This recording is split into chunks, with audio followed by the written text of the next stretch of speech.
Dagdag sahod at kalusugan, ilan lang ito sa mga pangunahing alalahanin ng mga Pilipino batay sa 2016 last quarter survey ng Pulse Asia. Tinimbang din ng mga sumagot sa survey ang performance ng Administrasyong Duterte. May report si Salima Refran. Kasi, diba? Idinadaan na lamang sa tawa ni Rona Baligot ang hirap daw ng buhay ngayon.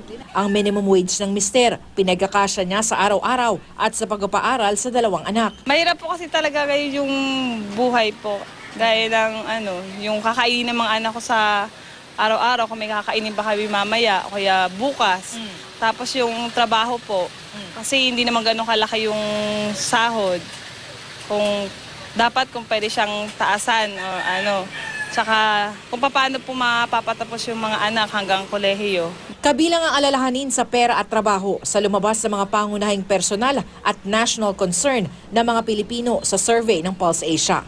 Tinanong sa survey kung ano ang kagustuhang personal na nais nilang mangyari sa lalong madaling panahon sa kanilang buhay. Ang nangunang sagot, ang kalusugan o pagiging malayo sa sakit.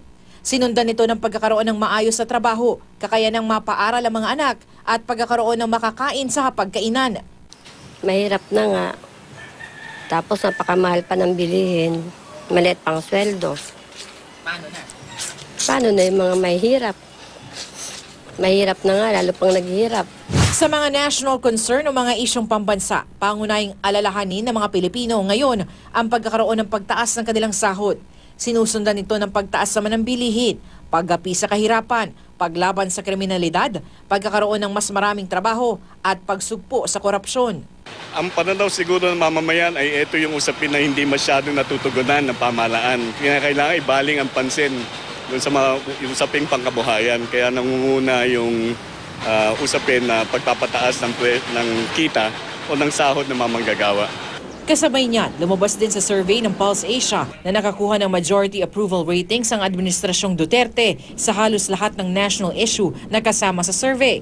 Pangunahin na riyan ang paglaban sa kriminalidad. Tanging sa pagkontrol ng inflation o paggalaw ng presyo ng mga bilihin, hindi nakakuha ng majority approval rating ang pamahalaan. Salima Refran, GMA News.